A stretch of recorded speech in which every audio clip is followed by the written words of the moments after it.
15장. 유쾌한 유태인 영감과 낸시 양이 얼마나 올리브를 좋아하는지 보여준다. 리틀 셰플은 고개에서 아주 지저분한 곳에 자리 잡은 흐름한 주점의 컴컴한 객실. 겨울엔 온종일 가스등이 불빛을 너울거리며 타고 여름에도 햇빛 한 노락이 비쳐드는 법이 없는 어둡고 침침한 소굴에 한 사내가 작은 백납 술병과 자그마한 유리잔을 굽어보며 생각에 잠긴 채 앉아 있었다.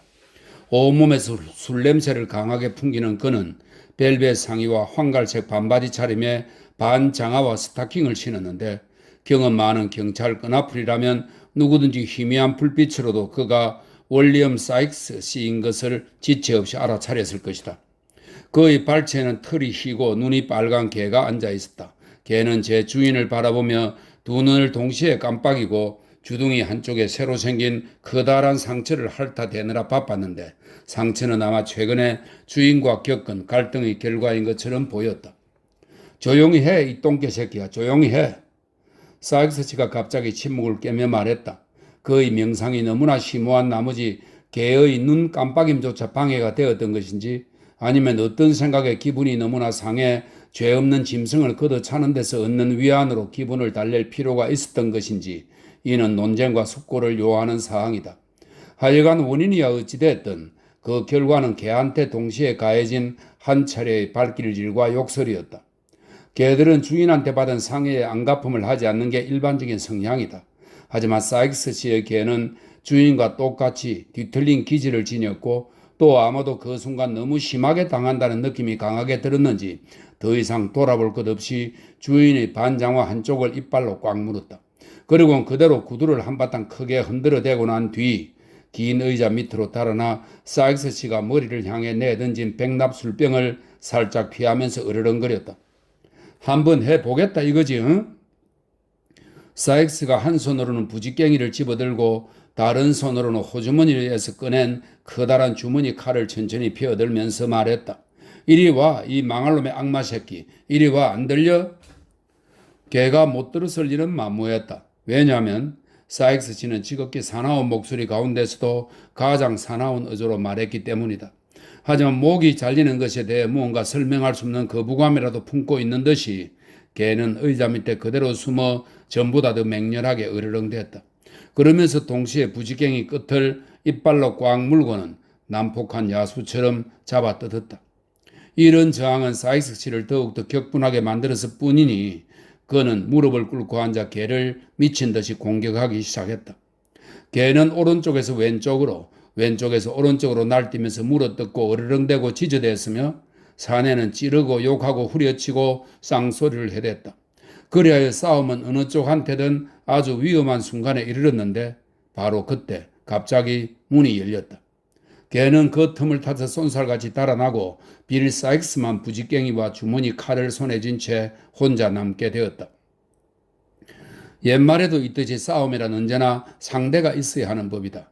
개가 싸움을 포기하고 사라져버린 데 실망한 사익스 씨는 즉시 개가 맡았던 역할을 새로운 사람에게 넘겼다.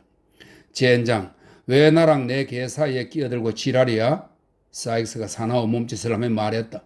여보게, 난 몰랐다고. 베이긴이 비굴하게 대답했다. 새로운 사람은 바로 이 유태인이었다. 몰랐다고 이 겁쟁이 도둑놈아? 사익스가 으르렁댔다. 소리가 그렇게 크게 났는데? 그럼 정말이지 맹세코 전혀 못 들었네 빌. 유태인이 대답했다. 오, 그렇지. 당신은 아무것도 못 듣지. 그렇지. 사익스가 심하게 비꼬며 대꾸했다. 어떻게 오고 가는지 아무도 모를 만큼 살그머니 들락날락하는 위인이니 아무렴 그렇겠지.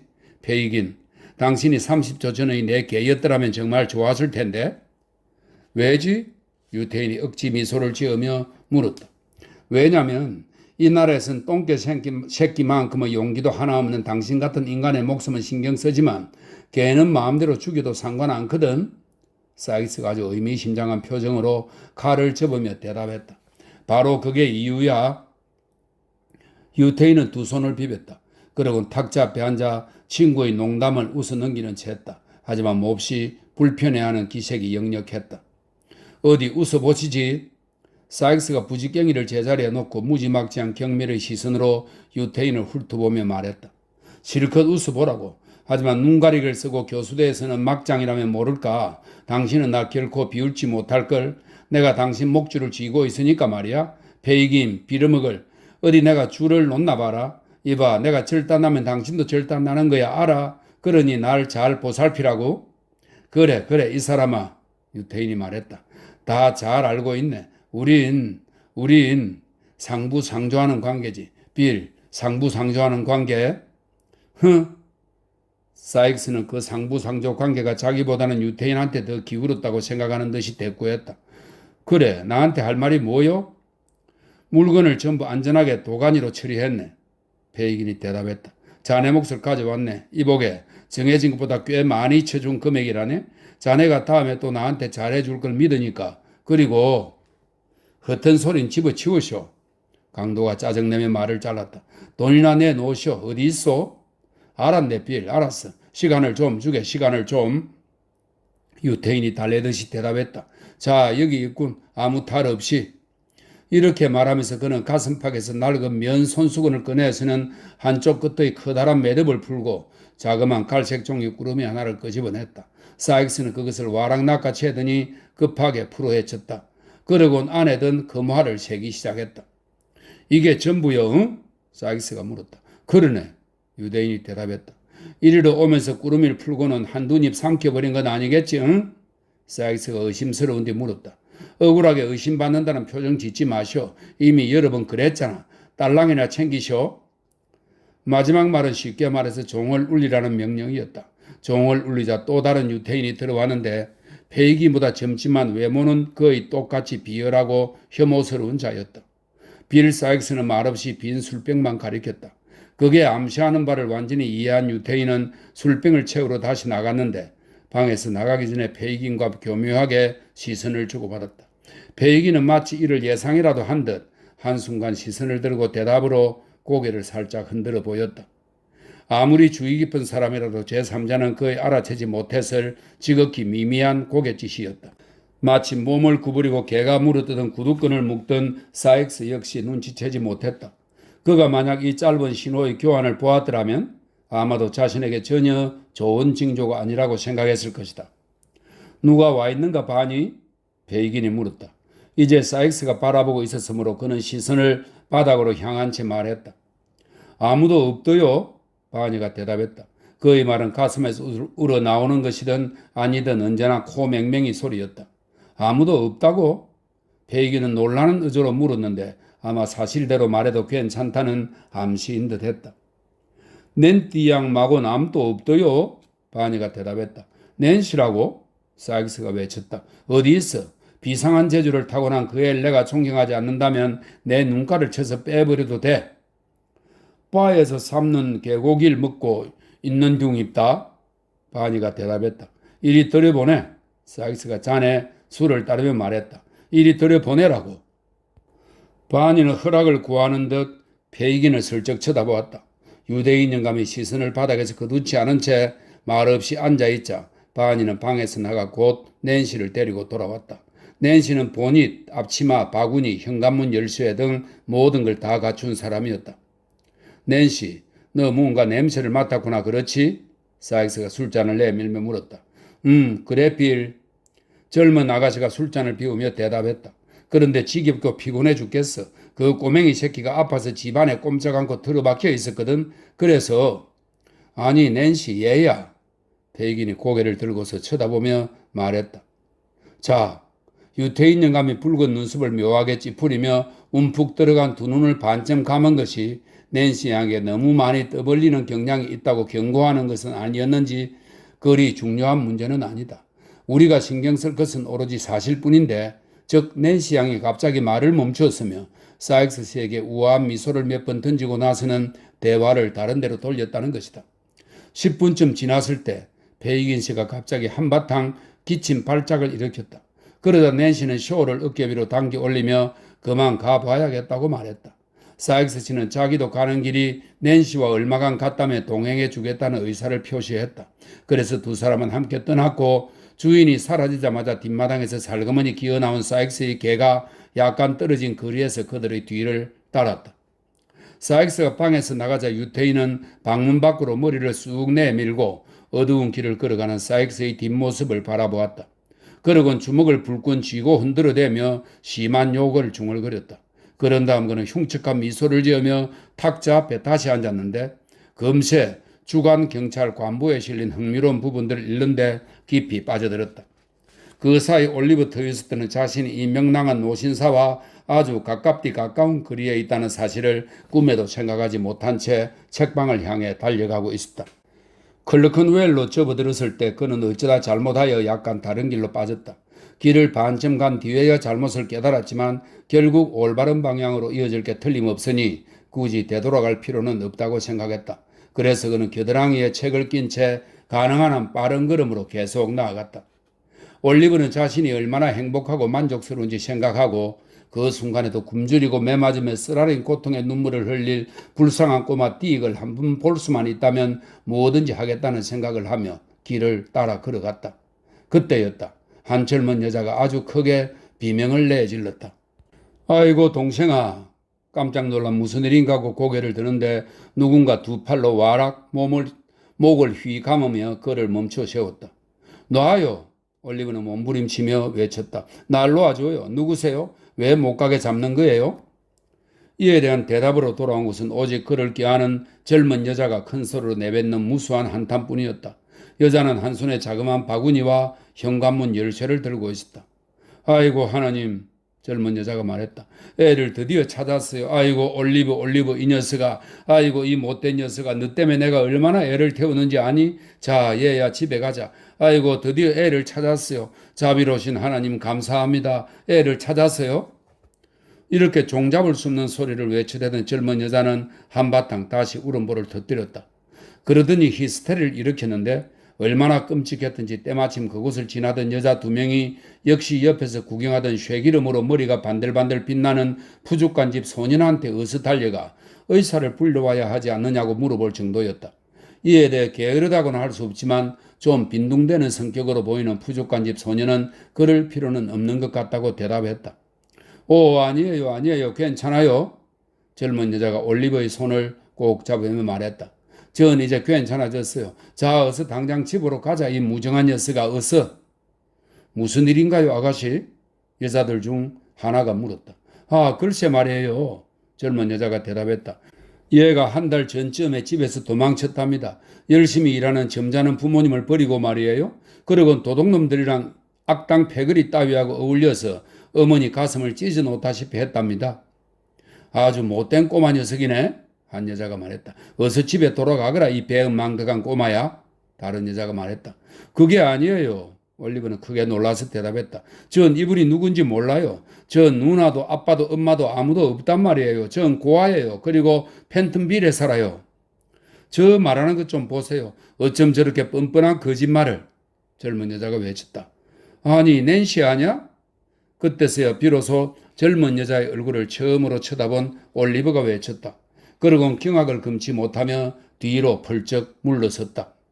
저것 보세요. 저를 알아보네요. 낸시는 구경꾼들에게 호소하며 외쳤다. 도저히 숨길 수가 없는 거죠. 저 애가 집에 가게 도와주세요. 훌륭하신 여러분. 안 그럼 저 애 때문에 사랑하는 우리 엄마 아빠가 돌아가시고 제 가슴은 찢어지고 말 거예요. 도대체 무슨 일이야?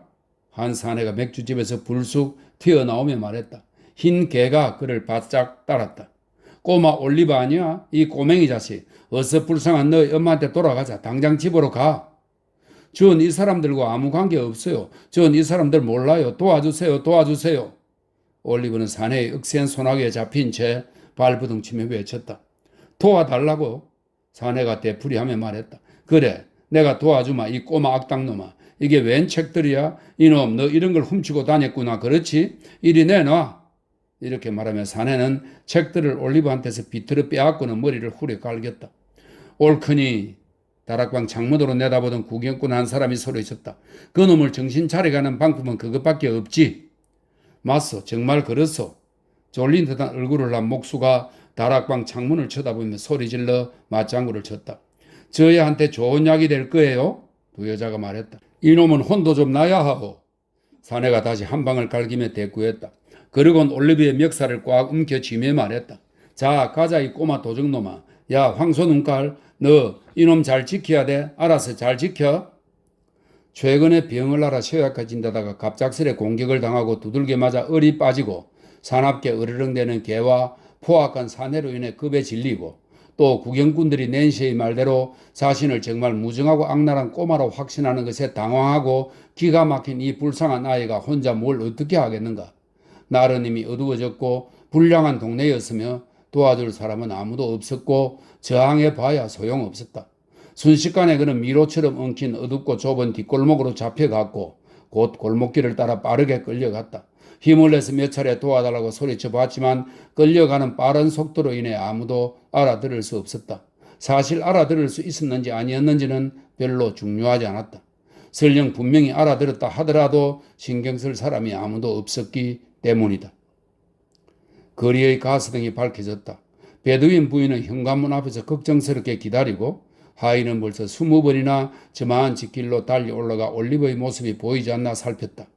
두 노신사는 어두워진 거실에서 여전히 시계를 사이에 놓고 참을성 있게 앉아 있었다. 16장. 낸시가 올리브를 동생이라고 주장한 뒤 올리브한테 어떤 일이 일어났는지 이야기한다.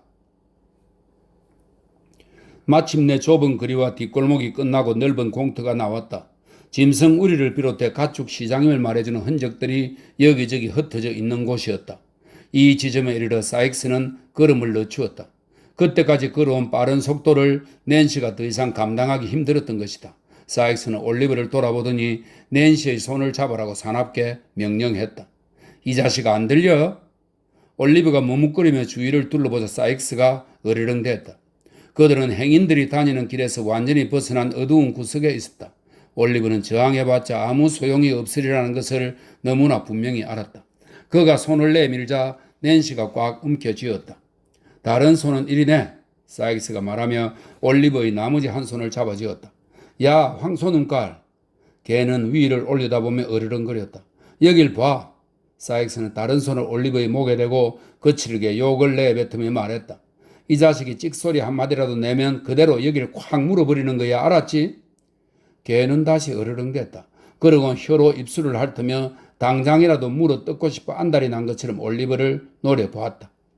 이놈 기독교 광신자처럼 안달이 났군. 아니면 내 눈가를 쳐서 빼버려도 돼. 사익스가 일종의 잔인하고 흉포한 칭찬을 담은 표정으로 걔를 바라보며 말했다. 자, 도련님, 어떤 대접을 받으실지 잘 알겠지? 그러니 어디 마음껏 소리쳐 보시게. 걔가 즉시 그런 장난을 절단 내줄 테니까 자, 어서 가자, 우리 흰둥아.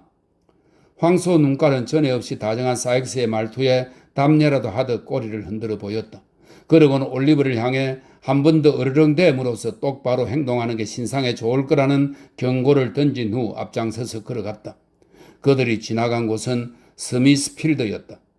이 스미스필드는 런던 동북부의 가축 시장이 있던 자리로 지저분하고 열악한 지역이다. 근처에 뉴게이트 감옥이 있었다. 이런 설명이 있네요. 그들이 지나는 곳은 스미스필드였다. 물론 정반대인 그로버너 광장. 그로버너 광장은 런던 서부의 고급 주택가입니다. 그로버너 광장과 마찬가지로 올리브는 모르는 곳이었다. 밤은 어둡고 안개는 짙었다. 상점의 불빛이 짙은 안개를 뚫지 못해 거의 보이지 않았고 안개가 매 순간 점점 짙어져 거리와 집들을 어둠의 장막으로 덮어버렸다. 이로 인해 올리브의 눈에는 낯선 장소가 더욱더 낯설어 보였고 그의 불안은 더욱 암담하고 암울한 것으로 바뀌었다. 그들이 서둘러 몇 걸음 나아갔을 때 시간을 알리는 교회 종소리가 낮게 울리기 시작했다. 첫 번째 종소리가 들려오자 올리브를 끌고 가던 두 사람은 걸음을 멈추고 소리가 나는 방향으로 고개를 돌렸다. 8시야 빌. 종소리가 그치자 낸시가 말했다. 말 안 해줘도 다 알아. 누군 귀가 없는 줄 아는 거야 뭐야? 사익스가 대꾸했다. 걔네들한테도 저 소리가 들릴까? 낸시가 말했다. 물론 들리고 말고. 사익스가 대답했다. 내가 빵간에 잡혀 들어가던 때가 성 바돌롬의 축제 기간이었는데 장터에서 끽끽거리며 부르대는 싸구려 나팔 소리 하나까지 안 들리는 게 없었지. 밤이 되어 감방 안에 갇히고 나서는 밖에서 나는 시끌벅적한 소리가 그 빌어먹을 낡은 감옥을 얼마나 조용하게 만들었는지. 정말이지 대갈통을 감방 철문에 들이받고 죽어버리고 싶은 심정이었다고? 불쌍한 녀석들. 종소리가 들린 쪽으로 여전히 얼굴을 향한 채 낸시가 말했다.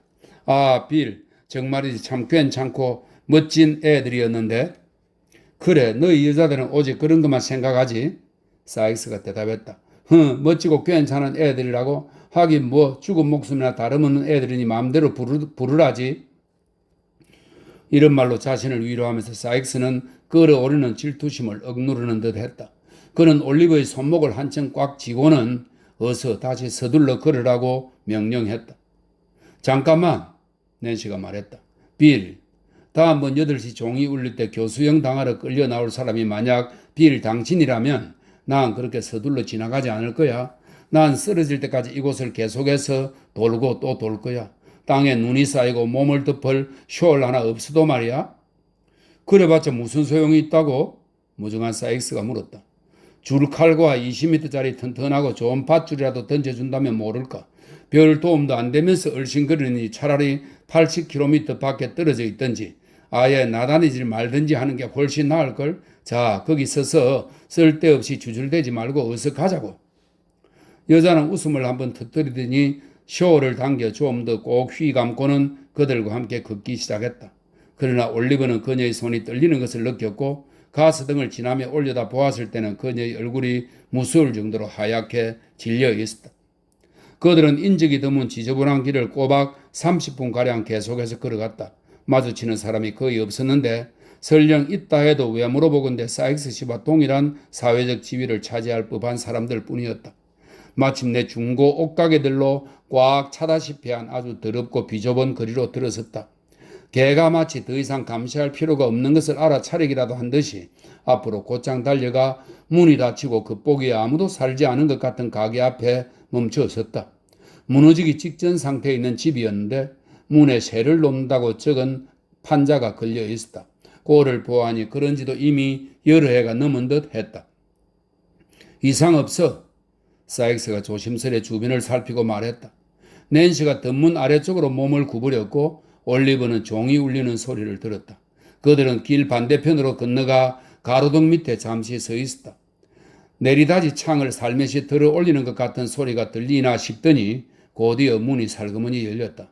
사익스가 겁에 질린 올리브의 목덜미를 사정없이 꽉 움켜쥐었고 다음 순간 세 사람은 모두 집 안에 들어와 있었다. 복도는 칠흑처럼 어두웠다. 문을 열어준 사람이 문고리를 걸고 빗장을 지르는 동안 그들은 기다렸다. 누구 온 사람 없어? 사익스가 물었다. 없어요. 올리브가 전에 들어본 듯한 목소리가 대답했다. 영감태기는 있겠지? 강도, 즉 사익스가 물었다. 네, 있어요. 목소리가 대답했다. 기가 팍 죽은 자빠진 꼴로 말이에요. 아저씨를 보면 아마 되어지게 기뻐할걸요? 정말 되어지게 그럴 거예요?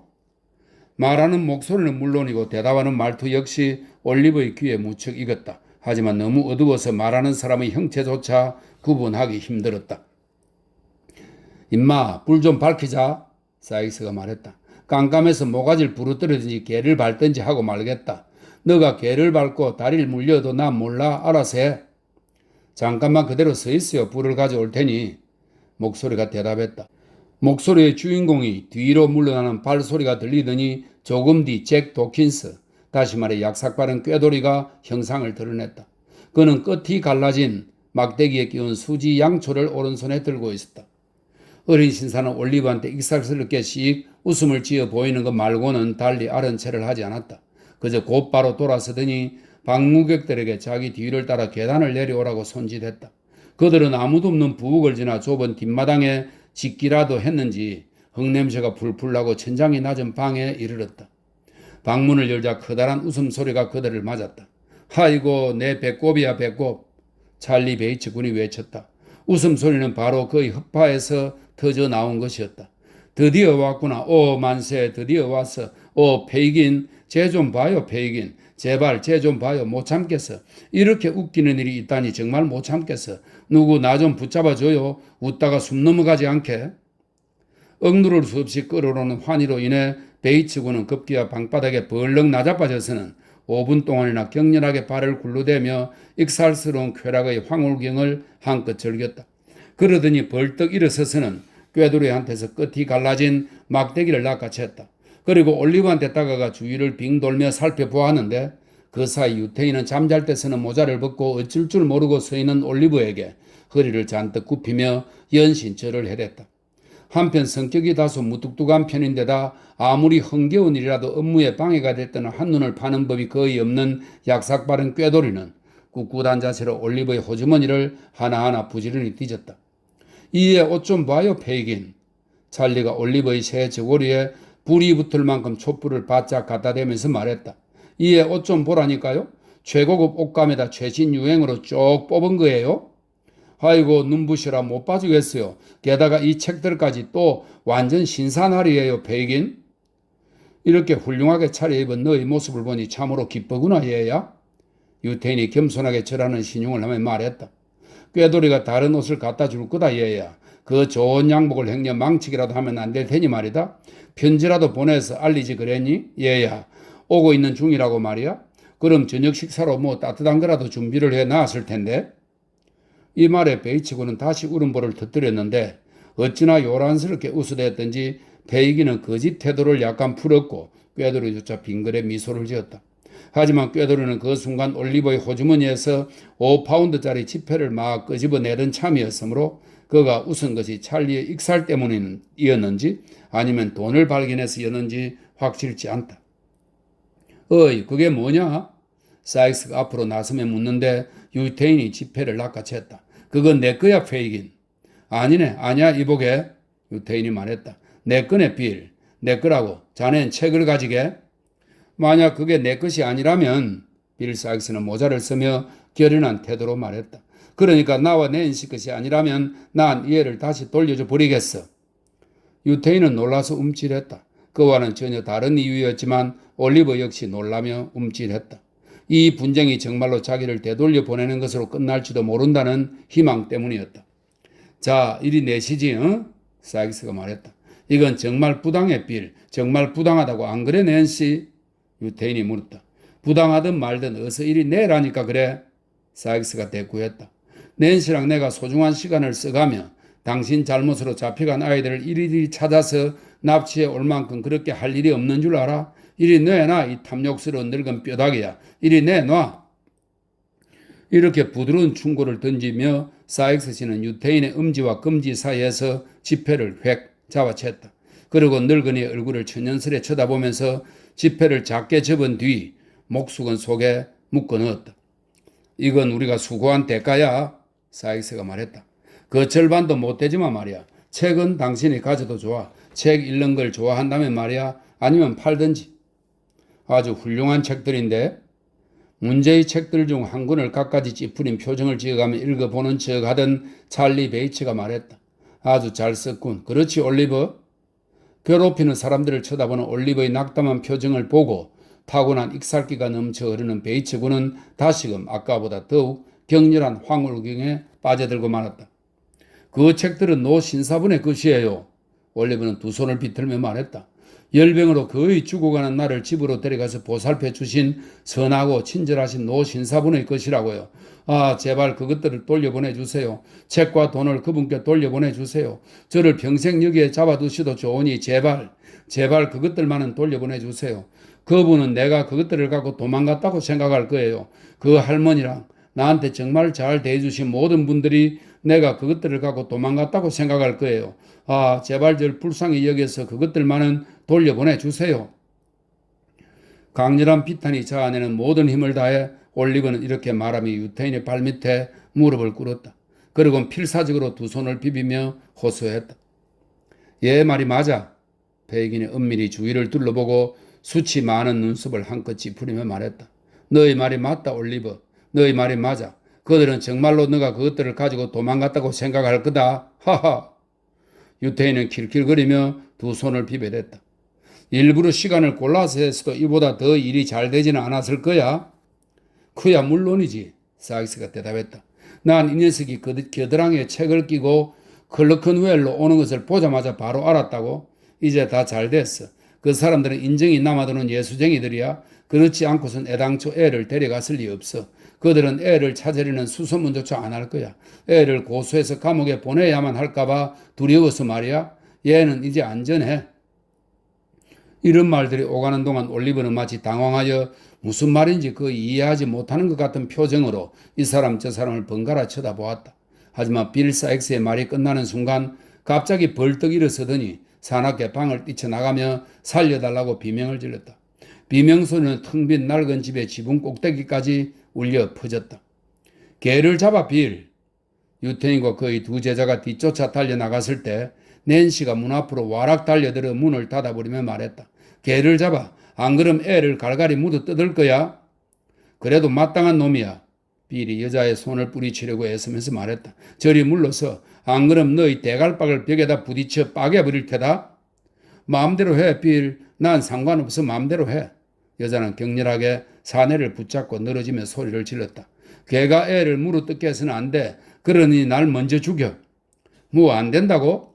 사익스가 사납게 이를 악물면서 말했다. 어서 안 떨어져? 정말 니년부터 죽이기 전에. 집털이 전문 강도, 즉 사익스는 여자를 방 저쪽 끝으로 내던졌다. 그때 유태인과 두 소년이 올리브를 잡아 질질 끌면서 돌아왔다. 여긴 또 무슨 일이야? 유태인이 방을 둘러보며 말했다. 전현이 미친 것 같소. 사익스가 흉포하게 말했다. 아니야, 안 미쳤어. 낸시가 몸싸움 때문에 창백하고 숨이 가빠진 얼굴로 말했다. 미친 게 아니에요, 페이긴. 그렇게 생각하지 말아요. 그렇다면 조용히 굴지 못해, 어? 페이긴이 위협하는 표정으로 말했다. 못해요. 난 그렇게 못하겠어요. 낸시는 아주 큰 소리로 외치며 대꾸했다. 그래, 어쩔 거예요?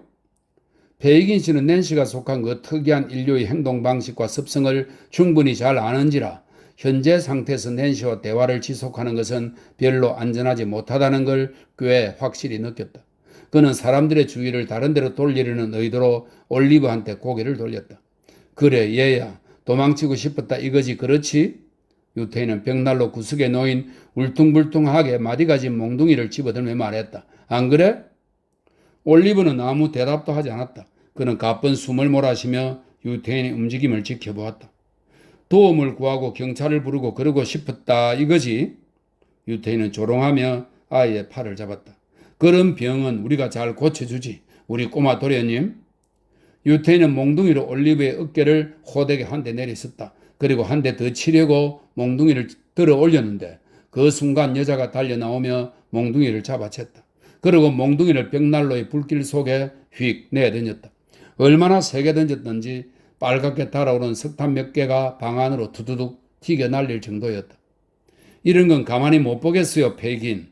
여자가 소리쳤다.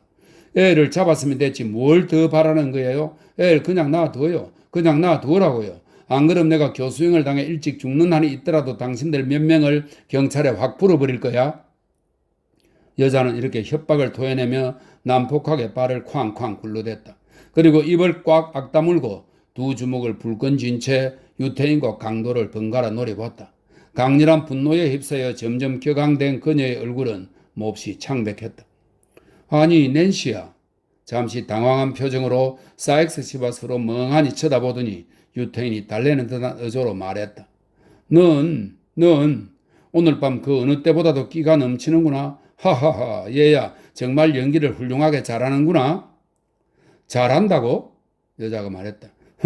내 연기가 너무 지나치지 않도록 조심해야 할걸. 안 그럼 페이긴 당신마저 손해일 테니까 그러니 미리 말하는데 날 건드리지 말라고. 성이 잔뜩 난 여자한테는 무언가 무시할 수 없는 게 있는 법이다. 특히 그녀의 다른 여러 불같은 성정에 거의 모든 남자가 자극하기를 꺼려하는 자포자기의 무모하고 사나운 충동이 덧붙는 경우 그렇다. 유대인은 낸시 양의 격분이 진짜가 아닌 양 대봐야 소용없는 일이라는 것을 알아차렸다. 그는 자신도 모르게 몇 발자국 뒤로 물러서면서 반쯤 겁먹고 반쯤 간청 어린 시선으로 사익스를 바라보았다. 마치 대화를 계속 이어갈 적임자는 사익스 당신뿐이라고 암시하는 듯한 얼굴이었다. 이러한 무언의 호소에 사익스 씨는 아마도 낸시 양으로 하여금 즉각 이성을 되찾게 만드는 것이 자신의 자존심과 영향력에 관계되는 일이라고 느꼈는지 대략 40-50가지의 욕설과 협박을 속사포처럼 터뜨렸다. 순식간에 욕을 쏟아내는 그 속도는 풍부한 창의력을 보여주는 훌륭한 증거라 할 만했다. 그렇지만 퍼부어된 욕설과 협박이 목표 대상에 아무런 가시적 영향을 끼치지 못하자 그는 좀 더 실질적인 설득의 방법을 택했다. 너 지금 무슨 생각으로 이러는 거야? 사익스는 말했다. 그러면서 인간 신체의 가장 아름다운 부분에 관한 아주 일반적인 욕설 설명했습니다. 시인은 내 눈가를 뽑아버리길 바란다는 것과 같은 눈에 관한 저주의 말, 이런 뜻이라고 그러네요. 아주 일반적인 욕설로 질문을 뒷받침했는데 만약 지상에서 내뱉은 이 저주를 저 위 하늘나라에서 들어준다면 5만 번에 한 번씩만 들어줘도 시력 상실이 홍역만큼이나 흔한 장애가 되고 말 것이다. 너 지금 무슨 생각으로 이러는 거야? 이런 우라질. 너 지금 너가 누군지 주제를 까먹어버린 거냐? 아니 전혀 조금도 안 까먹었어. 여자는 신경질적으로 웃음을 터뜨리며 대답했다. 그러면서 고개를 좌우로 흔들며 그런 건 상관하지 않는다는 태도로 어설프게 지어 보였다. 그럼 그래 입 닥치고 있어. 사익스가 자기 개한테 말할 때 그러듯이 어르렁대는 어조로 대꾸했다. 안 그러면 주둥이를 영원히 못 놀리게 만들어버릴 테다. 여자가 다시 웃었다. 아까보다 훨씬 불안한 모습이었다. 그러곤 사익스를 한번 헐끗 쳐다보더니 얼굴을 돌리고 피가 날 정도로 입술을 꽉 깨물었다. 웃기는 영 같으니라고. 사익스는 경멸에 찬 얼굴로 여자를 훑어보며 덧붙여 말했다. 분수도 모르고 인정 많고 고결한 척하다니 이 애의 친구도 못 될 만큼 형편없는 주제에 애한테 다정하게 굴어? 그래 난 그렇게 형편없다 어쩔래? 여자가 격정적으로 외쳤다. 그래서 내가 오늘 밤 저 애를 데려오는 일을 돕기 전에 차라리 길거리에서 벼락이나 맞고 죽어버렸다면 또는 오늘 밤 우리가 바로 옆을 지나온 감옥의 그 친구들 대신 잡혀 들어갔더라면 하는 심정이다. 저 애는 오늘 밤 이 시간부터 도둑놈에 거짓말쟁이에 악당에 온갖 나쁜 짓을 한 놈이 되고 말았어. 그걸로 모자라서 저 비열한 영감택인 애를 패는 거냐? 자, 사익스. 유태인이 타이르는 듯한 어조로 사익스에게 충고하는 한편 아이들 쪽을 가리키며 말했다. 아이들은 벌어지는 모든 것들을 주의 깊게 열심히 지켜보고 있었다. 우리 점잖은 말로 하자고. 점잖은 말로 말이야 빌. 뭐? 점잖은 말? 여자가 소리쳤다. 격정에 찬 그녀는 보기에도 무서울 정도였다. 점잖은 말로 하자고 이 악당아. 그래 당신. 그럼 어디 나한테서 점잖은 말 좀 들어봐. 난 어린애였을 때보다 당신을 위해 도둑질을 했어. 이 애 나이에 반도 안 돼서 말이야. 그녀는 올리브를 가리키며 말했다. 그리고 그 뒤로 12년 동안 똑같은 일로 똑같은 봉사를 해봤어. 당신도 다 잘 알지? 말해봐. 당신도 다 잘 알지? 그래. 유태인이 진정시키려는 태도로 대답했다. 그런데 그렇다 해도 그건 너희 밥벌이지 않니? 그래 맞아. 여자가 대꾸했다. 말을 한다기보다는 격렬한 비명을 연달아 질러대듯이 말을 마구 쏟아냈다. 내 밥벌이지. 춥고 더럽고 젖은 길거리는 내 집이고 말이야. 그런데 나를 오래전에 그런 길거리로 내몬 악당이 바로 당신이야. 나를 죽을 때까지 밤이고 낮이고 길거리에 붙잡아둘 악당도 바로 당신이고. 희게 보자 하니까 여자의 비난에 발끈하며 유태인이 끼어들었다. 그만 입 닥치지 않으면 더 심한 꼴을 당하게 해줄 테다. 여자는 더 이상 말하지 않았다. 그 대신 광적인 격정에 사로잡혀 자신의 머리카락과 옷자락을 쥐어 뜯으며 유태인을 향해 맹렬히 달려들었는데 그 순간 사익스가 그녀의 손목을 잡지 않았더라면 아마 뚜렷한 복수의 흔적을 유태인에게 마음껏 새겨 놓았을 것이다. 사익스에게 잡힌 그녀는 몇 번 의미 없는 저항을 해보다가 실신해버렸다. 이제 잠잠해졌군. 사익스가 여자를 구석에 눕히면서 말했다. 이렇게 흥분할 때면 얘 팔힘이 희한할 정도로 세단 말이야. 유태인은 이마를 닦으며 소란이 끝나서 안심이라는 듯 미소를 지었다. 하지만 유태인이든 사익스든 개든 소년들이든 아무도 이 소동을 사업상 흔히 뒤따르는 일 이상으로 달리 여기지 않았다. 여자들을 상대하는 게 이게 가장 고약한 일이라니까? 유태인이 몽둥이를 제자리에 갖다 놓으며 말했다. 하지만 여자들은 영리하지. 그래서 우리 장사에서 여자들이 없으면 힘들단 말이야. 찰리, 올리브를 침대에 데려다 주어라. 내일 얘가 이 좋은 양복을 입지 않는 게 좋겠지요. 그렇지요, 페이긴? 찰리 베이츠가 물었다. 그야 물론이지. 찰리가 질문하며 지은 희죽이는 미소를 똑같이 지어 보이며 유태인이 대답했다. 베이츠 군은 자신의 임무를 몹시 즐거워하며 갈라진 막대기에 꽂힌 촛불을 집어들고 옆에 있는 부엌으로 올리브를 데려갔다. 부엌에는 올리브가 전에 잤던 것과 같은 침대가 두세 개 놓여 있었다. 여기서 베이츠 군은 참지 못하고 여러 차례 웃음을 터뜨리면서 옷을 한 벌 꺼냈다. 올리브가 브라운로 씨의 집에서 그토록 축하하며 벗어 던졌던 바로 그 낡은 옷이었다. 이 옷을 산 유태인이 우연히도 그것을 페이긴에게 보여주었고 그 결과 올리브의 행방을 알아내는 첫 번째 단서가 되고 말았던 것이다. 그 멋들어진 옷신랑은 벗어주시지, 찰리가 말했다. 페이긴한테 갖다 줘서 잘 보관할 테니까. 아이고, 이거 웃겨 죽겠네. 불쌍한 올리브는 어쩔 수 없이 하라는 대로 했다. 베이츠 군은 새 옷을 둘둘 말아 겨드랑이에 끼고는 어둠 속에 올리브를 남겨둔 채 방에서 나갔다. 그리고 밖에서 문을 잠가버렸다. 찰리의 웃음소리와 마침 그곳에 도착하여 낸시에게 물을 끼얹는 등 친구가 정신을 차리도록 이런저런 여성스러운 조치를 수행하는 벳 양의 목소리는 올리브보다 행복한 처지에 놓인 사람들 여럿을 잠 못 들게 할 만큼 아주 요란했다. 하지만 올리브는 병약하고 지친 상태였는지라 곧 깊은 잠에 빠져들었다.